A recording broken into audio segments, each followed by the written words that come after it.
साथियों, शेख हसीना जल्द ही बांग्लादेश वापस जा सकते हैं। जी हाँ, बिल्कुल। रॉयटर्स को दिए हुए इंटरव्यू में उन्होंने कहा है कि वह जल्द ही बांग्लादेश जाने वाले हैं।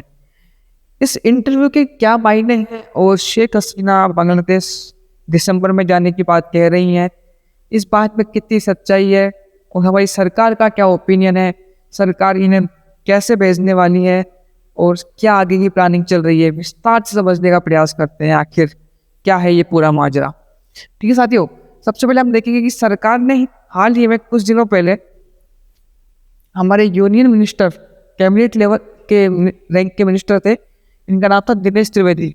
इन्हें बांग्लादेश हाई कमीशन के अंदर अपॉइंट किया है, जहाँ अंदाजा लगाया जा रहा है कि इन्हें इसीलिए भेजा गया है कि बांग्लादेश की जो रूलिंग गवर्नमेंट है उनके साथ मिलकर ये कोलेब्रेशन करके इन्होंने बातचीत की है कि भाई अपने देश में एक अपोजिशन पे रहने दीजिए, आप उनको आने दीजिए और चीज़ों को थोड़ा सा हैंडल करने के हिसाब से चीज़ें की गई हैं। हो सकता है ये बिगेस्ट रीजन हो कि चीज़ें अच्छे से हैंडल की जाएँ, उसके बाद में शेख हसीना को बांग्लादेश सेट कर दिया जाएगा। हालांकि हमारी सरकार यही चाह रही थी कि जैसे ही बांग्लादेश में एक संवैधानिक सरकार आती है उसके बाद में शेख हसीना को वहाँ भेज दिया जाएगा। और अब बांग्लादेश में संवैधानिक सरकार आ चुकी है, उसके बाद में जो सरकार है वो अच्छे से काम कर रही है और मतलब एक रूलिंग गवर्नमेंट है, प्रॉपर वोट के साथ आई हुई है। ऐसा नहीं है कि इमरजेंसी में जो सरकार बनाई हुई थी यूनुस वाली, वो सरकार तो है नहीं, बिल्कुल डेमोक्रेटिक गवर्नमेंट आई है। उसके बाद में हमारी सरकार इस पर विचार कर रही है जल्दी ही शेख हसीना को बांग्लादेश भेज दिया जाए, लेकिन सरकार का कोई ऑफिशियल स्टेटमेंट अभी तक ये नहीं आया है। और शेख हसीना का भी यही कहना है कि वह जल्दी ही बांग्लादेश जाएंगी और उन्होंने अनाउंस कर दिया है। उसके बाद में देखा जा सकता है कि जो खबरें हैं शेख हसीना को काफ़ी ज़्यादा कवर की जा रही है, इंटरनेट मीडिया से लेकर प्रिंट मीडिया में काफ़ी चर्चित हुई है खबरें।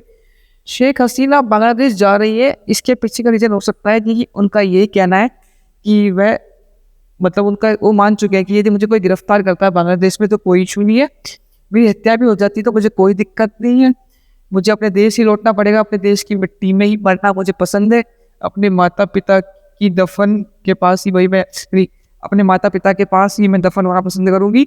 तो ये शेख हसीना का स्टेटमेंट है। हालांकि ये शेख हसीना भारत क्यों आई, उसका बिगेस्ट रीज़न थे ये सर। इनका ये कहना था कि शेख हसीना को कि आप हमें आइलैंड दीजिए। इन्होंने आइलैंड देने से मना कर दिया। जैसे ही इन्होंने आइलैंड देने से मना किया तो उसके बाद में प्रोटेस्ट भड़काए गए बांग्लादेश में। एक छोटा सा इशू था रिजर्वेशन का, उसे इतना बड़ा बना दिया गया कि देश की हालत ख़राब हो गई, देश में प्रोटेस्ट हुए और जो सरकार चल रही थी सरकार कोलैप्स कर गई। उसके बाद में शेख हसीना को आनन फानन में बांग्लादेश छोड़ना पड़ा, भारत आना पड़ा। ये वर्ष 2024 की बात है। उसके बाद से शेख हसीना भारत के अंदर हैं और यहाँ पर भारत के अंदर ही वह रुकी हुई हैं। आपको बता दें यूपी के किसी एयरपोर्ट पर उन्हें लैंड कराया गया था, उसके बाद से ही भारत में ही उनका सब कुछ चल रहा है। यहीं से जो उनकी मीटिंग्स होती हैं, पार्टी मीटिंग्स होती हैं, सब वहीं से अटेंड कर रही हो। तो अब देखना होगा कि जो ड्रैगन है उसका प्रेजेंस है लगातार बांग्लादेश में बढ़ता जा रहा है, लगातार नई डील्स हो रही हैं। तो ये थोड़ा सा भारत की जियोपॉलिटिकल स्ट्रेटेजी के लिए काफ़ी इशू क्रिएट कर रहा है। लगातार ये अपनी infrastructure investment, ports, defence corporation, strategic projects में लगातार बांग्लादेश में इन्वेस्टमेंट में लगा हुआ है। और जो अभी जो रूलिंग गवर्नमेंट है वो भी उन्हें जो भी है वो अलाउ कर रही है। तो वो भारत के लिए कहीं ना कहीं इफेक्टिव चीज़ है। इससे भारत चाह रहा है कि अपने रिश्तों को सुधारा जाए और वापस रिश्तों को नॉर्मल करके बांग्लादेश के साथ अच्छे रिश्ते बनाए जाएँ। इसीलिए हमारी सरकार ने प्लान किया है कि शेख हसीना जी को डिपोर्ट कर दिया जाएगा।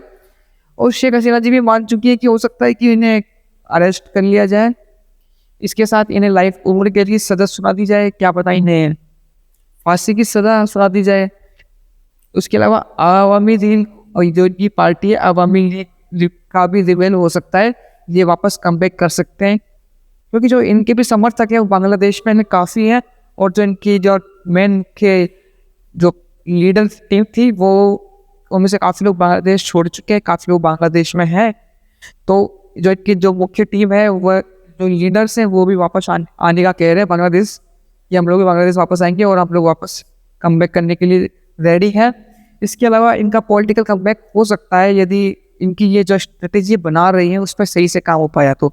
उसके अलावा इनका पॉलिटिकल करियर खत्म हो सकता है कि अब इन्हें बैन कर दिया जाए चुनाव लड़ने से।